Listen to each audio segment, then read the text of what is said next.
The design of the combinational circuit starts from the specification of the design objective, and procedure involves the following steps: define the required number of inputs and outputs and assign a symbol to each, derive the truth table that defines the required relationship between inputs and outputs, obtain the simplified Boolean functions, draw the logic diagram and verify the correctness.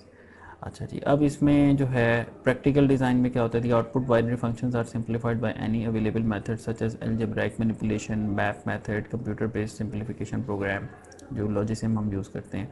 Frequently, there is a variety of simplified expressions from which to choose. A practical design must consider such constraints. Constant ये होती है limitation, यानी constant का मतलब ये होता है कि लिमिटेशन, ठीक है. Number of gates, number of output to the gate propagation time, number of interconnections, limitations और एनी अदर क्राइटेरिया. तो ये प्रैक्टिकली जब आप सर्किट को इम्प्लीमेंट करने जाते हैं तो ये बहुत सारी जो है ना वो चीज़ें आपके सामने आ जाती हैं, जो कॉन्स्टेंट्स आते हैं आपके सामने. कितने गेट लगाने हैं, इनपुट्स कैसे देनी है गेट्स को, ठीक है, और प्रोपिगेशन टाइम कितना लगेगा कि एक सिग्नल कैसे पास होगा, कितना टाइम लेगा सर्किट आपका, इंटरकनेक्शन कितने रखने हैं, और जो आप गेट को जो इनपुट दे रहे हैं, ठीक है, और जो गेट आगे से आउटपुट पैदा करेगा क्या वो आउटपुट सफिशेंट होगी, और एनी अदर क्राइटेरिया. तो ये डिज़ाइन से रिलेटेड कॉन्सेप्ट्स हैं, इनको अभी हम डिस्कस नहीं करेंगे. Since the importance of each constant is dictated by the particular application, it is difficult to make a general statement about what constitutes an acceptable implementation. अच्छा, अभी अगर हम इसको मैं समराइज़ करूँ तो हम देखते हैं कि हमने 6 मेथड्स अब तक के पढ़े हैं. कौन कौन से पढ़े थे? Right the SOP expression of the Boolean function from the truth table and directly draw the circuit from this expression using without using के मैप की सिंप्लीफिकेशन ना लगाएं अगर आप, तो ये आपका सर्किट थोड़ा सा कॉम्प्लेक्स बन सकता है, बड़ा बन सकता है. इसी तरीके से एसओपी लगाना, पीओएस लगाना, फिर आप जो है वो एसओपी लगा के की मैप यूज़ करें और की मैप से सर्किट की इक्वेशन लिखें और ड्रॉ करें, फिर पीओएस लगाएं की मैप के ऊपर और उससे सर्किट आप ड्रॉ करें. ये 4 मेथड्स. और फिर 5वां मेथड हमने पढ़ा था कि आप इम्प्लीमेंट दिस सिंप्लीफाइड एसओपी जो थी एक्सप्रेशन, उसको नैंड गेट से जो हम शो करते थे, वो जो डबल बार लेके एक मेथड हमने किया था जिसमें डबल बार लेते थे और अंदर वाला बार इम्प्लीमेंट कर देते थे, वो भी एक मेथड था. और implement this simplified POS expression using NOR gate से आप जो है वो उसको करते हैं. तो ये आपके पास 6 टेक्निक्स हैं, ठीक है. अगर क्वेश्चन में कोई मेंशन ना हो कि कैसे करना है तो you are free to choose any technique. अब हम एक डिज़ाइन प्रॉब्लम डिस्कस करते हैं रियल वर्ल्ड की, ज़्यादा कोर्स को इंटरेस्टिंग बनाने के लिए. जैसे microwave oven control. A microwave oven requires the main power supply to be on, door be latched and timer set other than 0 before the oven will function.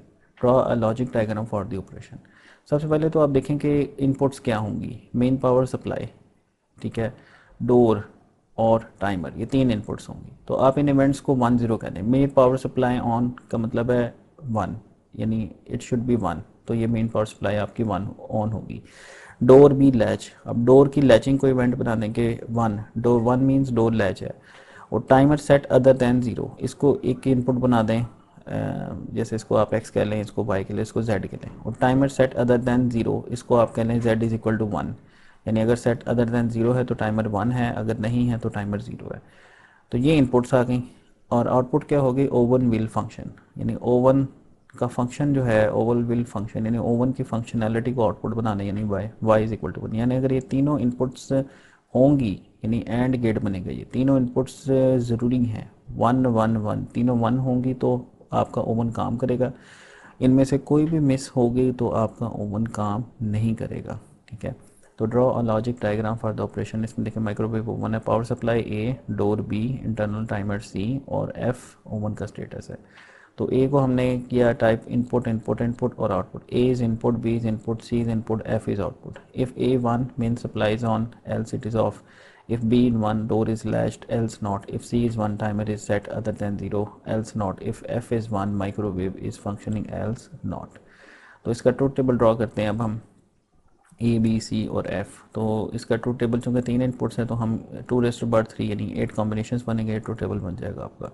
तो इसमें F1 कब होगा? जब तीनों 1 होंगे. तो ये एक एंड गेट है बेसिकली ना. तो F is equal to A B C, so that is an and gate. तो ये 3 इनपुट्स वाला एंड गेट है. अगर आपके पास लिमिटेशन हो गया, आपके पास एंड गेट 2 इनपुट वाले हैं, तो आप क्या करेंगे? पहले इन 2 का एंड करें और उस जो आउटपुट आ रही है उसके साथ तीसरे वाला एंड लगाते हैं, 2 एंड आपको यूज़ करने पड़ेंगे अगर आपके पास 2 इनपुट वाले एंड गेट हैं। अच्छा जी, तो next example is lighter control circuit. Lighter control circuit में क्या होगा, a lighter is being sold that uses a beam, light beam to light the lighter. The lighter has a cutout on its die that has been fixed with the light source and light sensor. Opening the lid of the lighter activates the light source.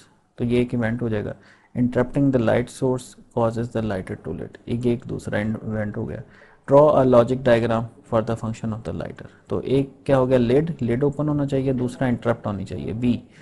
ये दोनों होंगे तो lighter ने चलना है, तो ये भी एक एंड गेट होगा। तो इस तरह से इसका पहले आपने टेबल बना लिया, ठीक है, इनपुट आउटपुट टेबल बना लिया पहले आपने, फिर आप ट्रुथ टेबल इसका बना लें, ठीक है, जिसमें आप जो है वो डिफाइन करेंगे कि इसने कब 1 होना है आपके आउटपुट में। तो f is equal to A B, ये आपका जो है वो सिंप्लीफाइड जो है एक एक्सप्रेशन आ जाएगा। अब इसमें आप देखें कि स्टेटमेंट पढ़ने से कितनी मुश्किल लगती है, लेकिन जब आप इसको सॉल्व करने जाते हैं लॉजिक को, तो ये निकलता क्या एंड पे, एंड गेट और गेट या एक्सक्लूसिव और निकल आएगा, मतलब गेट्स ही एंड पे निकलेंगे। तो लॉजिक कोई भी लॉजिक आप बना सकते हैं इन गेट्स की मदद से। तो गेट्स पे आपकी कमांड स्ट्रांग होनी चाहिए।